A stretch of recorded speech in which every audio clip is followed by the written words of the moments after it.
Like Yeah. for me, so I started here in Mushet, in Wieksfield, Buckabush, Mushet. You know what I mean? You know, so I started there, and pretty much in 2 years' time, like I kind of like, you know, grew with the sport pretty fast. You know, I started playing at the school, then I started playing with the grown guys in the community. So I was on it, like, you know, it was my escape, you know, playing basketball. So in 2 years, things kind of like went really fast. And I got a scholarship, you know, at the Star Search thing. And Steve was the one that, you know, Steve Johnson, he helped me. He was like, you know, I'm going to help you get into school in America. Of course, like, I'm like, you know what I mean? Like, until I'm on the plane, that's when I'm going to believe it. Like, well, I appreciate it, though. You know, and he continued to work. We kept in touch with him. And one school came down and looked at me. They were like, he's not good enough. You know what I mean? And, you know, he actually came through on his promise. He sent to one school, it was St. Mary's. And he said it was a school of Danny Green. You know, the shooter, Danny Green. So Danny Green had came to Jamaica with him. So me and Danny Green trained in Ochi. And he was like, oh, no, he's not good enough. Mind you, you know, now that I'm older, I'm like, oh, I got anxiety. Like, I was so nervous, you know, you have to do good. This is the one shot, you know. So it didn't go as planned. It was still like, but it wasn't good enough. It was still good, but it wasn't me. Like, you know, like I knew I could do better. So our Savior New American was like, oh, we're going to give you a scholarship. We don't need to see you. So our Savior, that's when I got to America. And pretty much 1 year at our Savior, the following year, the first year was so good. The following year, St. Benedict's, Dan Hurley, who is now the coach at UConn, he was like, we're going to bring you to St. Benedict, which is a boarding school, which was better for my mom, because the other school, I was just like staying from host family to host family, you know. So, and pretty much, you know, St. Benedict's for 3 years after that, we won. Our record was something crazy. I only lost 4 games in my 3 years there. Yeah, like it was like 500 boys. Like we just had, you know, like you said, Tristan Thompson, Corey Stokes, Lance Thomas. Cadogan was there with you? Huh? Cadogan? Just Kabongo? Just Kabongo, Scott Machado. Who else we had? Yeah, we had some few pros. Like, you know, that gym was, you know, Lance Thomas, Duke. You know, we have so many guys that was, you know, Coach Hurley, who's now the, you know, NCAA champion coach at UConn. Yeah. He was our head coach. Wow. You know what I mean? So. And then the McDonald's game, tell me, just give it name drop. You know, the McDonald's game. You're in. The McDonald's game was DeMar DeRozan. DeRozan, Tyreek Evans, Brandon Jennings, Drew Holiday, Alfred Camino, Greg Monroe, B.J. Mullins. Fuck, it was pretty stacked. I'm missing a few, but you know, like Ed Davis. And he was number one at a time with them. Yeah. You know, so it's crazy. Yeah. Yeah. Yeah. No, it was good. You know, it was, and back then, you know, just doing it from Jamaica, you know, I would come home every summer and just, you know, be with my fam, and then I'll go back to school, and they were like, oh, you know, magazine, you want slam covers, you know, but when I come here, it's kind of like, okay, like I'm chilling, like, you know, it's like nobody like, like in Jamaica, it's like, all right, cool, like, I got shop, you know what I mean, like, but then when I go to America, it's like Nikes, like, here's your shoes, like, you know, going to tournament, like, flying everywhere, it's like a whole different life, you know, even when I'm here, you know, it's a natural thing where I just turn off from everything, like, all right, like, you know, basketball is off, like, I just want to go to the beach and go Pier 1 and hang out, and that's it, you know. Exactly, you know, God River and them thing there. But, you know, for the most part, it's been fun. And, you know, like I said, you know, went to University of Louisville for 2 years. Yeah. Tino. Yeah, you know, so I went to Louisville for 2 years. I had pretty much every school in America recruited me at the time. Like, it was, you know, Coach K came here, Roy Williams, yeah. Everybody came, you know, and the helicopter was from what? The helicopter was That was part of Ricky P. So Ricky P came to the Hills also. They're coming in a helicopter for this man. Yeah, yeah. It's crazy.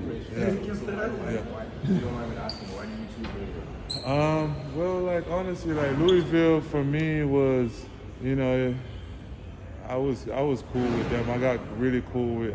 North Carolina was my favorite school to this day. I tell everyone, you know, we're in Jordan, but Louisville was good at the time, and this was the time North Carolina had Tyler Hansberg. So, you know, for me, like I was like, I'm not gonna like. They were crazy over Tyler Hansberg, so I'm like. I'm not, but actually it was, because Ed Davis took the role, and Ed Davis ended up going 11 in the draft, because you're only playing 10 minutes. In 10 minutes, you would have hide a lot of stuff. In 10 minutes, I'm dunking everything for 10 minutes straight. You know what I mean? That's not a lot, you know what I mean? So my energy and my productivity would have been way higher, you know what I mean?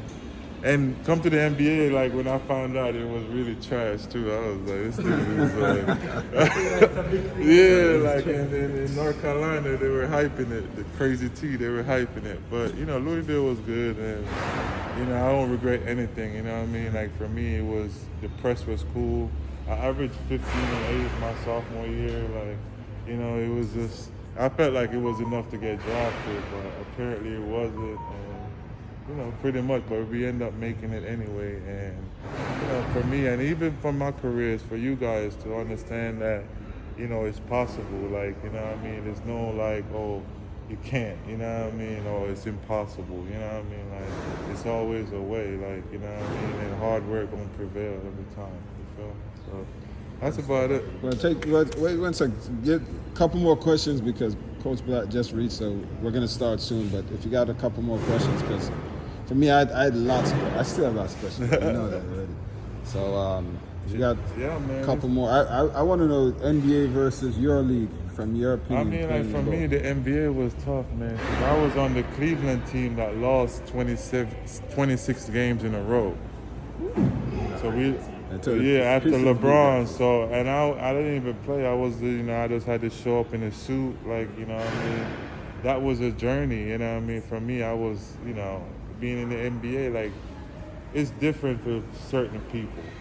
So if you're in the starting five, you actually have a solidified spot in the NBA. So if you're coming off the bench, you're more considered a role player. Some role players are high-level role players. You know what I mean? And for me, I think I was like more be like the 12th or 13th guy on the roster. So I was fighting for my life. Like, you know what I mean? If somebody is good enough, they're gonna put him against me. Like, maybe you can edge him out. You know what I mean? So in that 3 years, it was tough. I would have to go down to the D League, and I would have to like play there. Then they'll call me back up. You know what I mean? And I would sit on the bench. Like, it was a couple of times in that short 3 years span, I thought I forgot to play basketball. You know, because all I did was work out. Like, you know what I mean? I ain't play.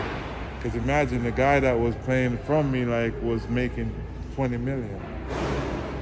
You know what I mean? And Antoine Jemison. So if I'm on my rookie salary making $450, there's no way you're gonna take a guy like that's $20 million sitting him on the bench for a guy that's making $450.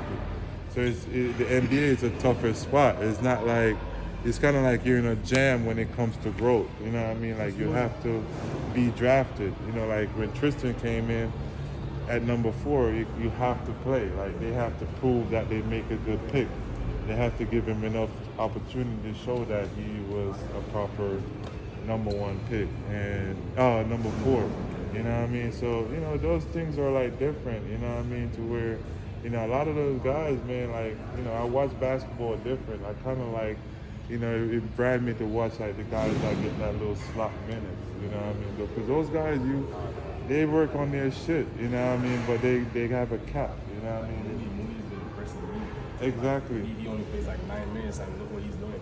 I just watched him the other night. He was dunking everything. Exactly. Exactly. Kabongo. No choice.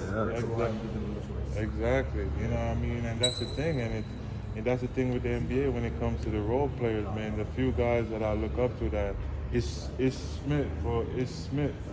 You know what I mean? This is somebody that, I heard a guy told that he stepped up to the NBA moment and it was when Ishmael killed him. yeah. It was Tyrese Maxey. It's like a Tyrese Maxey. random dude that will give you the business. You know what I mean? And that's what the NBA is.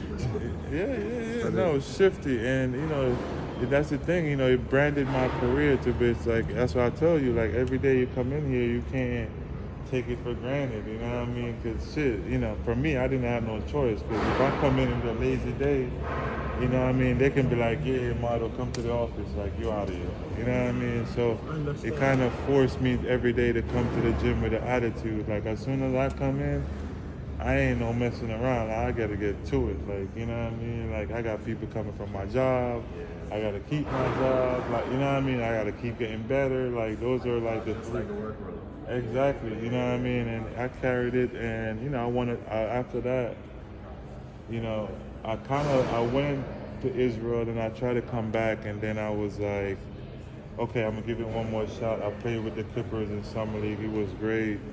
And Milan came and made an offer, and I didn't know anything about overseas. Like, the NBA was it for me.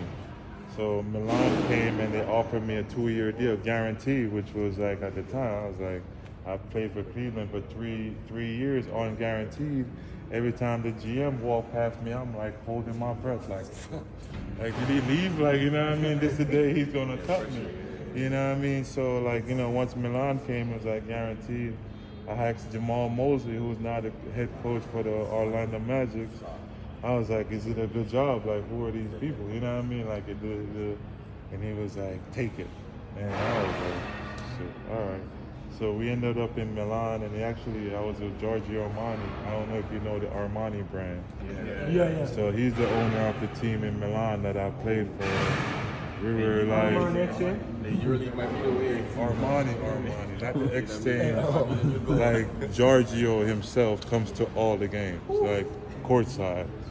Like, it was like the NBA. They paid for an apartment. I had a grand apartment in Milan. They're sponsored by BMW, so we get like brand new BMWs, like, you know what I mean, salary, private planes, like, so overseas is not like, I'm not saying like NBA is the ultra goal, but if you're gonna like go overseas, it's not like, oh, the end of the world. Like, you know, it's guys that go overseas and make great career too, you know what I mean? And you know, it was I won a championship with them my first year. It was the first championship in, you know, they haven't won for 20 years before that. So when I came, it was a good timing, you know what I mean? So, and, you know, played for Barcelona after that, then went to China. You know, I played after Milan 2 years. I went to FC Barcelona because you know, we still love football. And it makes sense, you know what I mean? But Milan really was my team. Like, you know, when I went to Barcelona, it was too much people. They already had people solidified in my position, so I was kind of like coming off the bench, you know what I mean?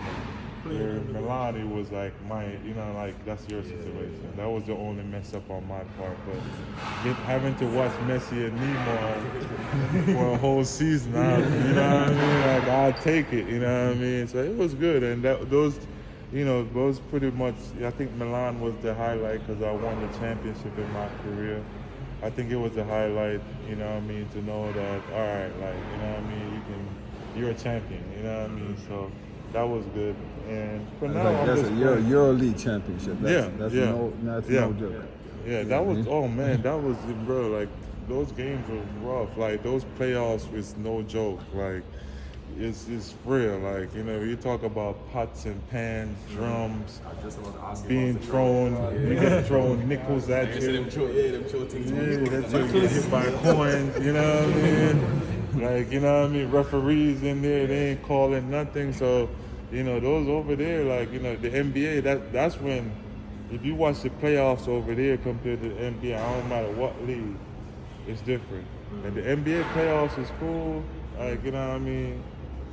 But the NBA is like a little weird, you know what I mean? You can't down the NBA because even now it's a little confusing for me, but, you know, but overseas it's like, but what I'm saying is, like, I didn't know that there's life over there. So now that when you prepare, like, yeah, you want to prepare that you're going to go to the league, but there's guys that, fuck, they can make $150 million overseas. You You know what I mean? Like Mike James been making at least $4 million a season for the last, I don't know, 5 years. Mike James is cold. He went to Brooklyn. I don't know if you know the guard. He went to the Nets. And he's overseas. He's a man in Monaco. Like, you know what I mean? Monaco is beautiful. Like, you know what I mean? Like, come on, are you kidding me? Like, you know what I mean? Experience the world. Exactly, you know what I mean, and that's the thing with the NBA. Like, you know, like it's the goal. It's when I say you have to reach for the heights, so you want to reach to the NBA, but if you're to fall, it's not like, oh fuck. Yeah. You still can go overseas and still have like a great career where people know you and you can make history and you and your family can be there. You know what I mean? So that's just, you know, that's just the little hoop thing that I have going on.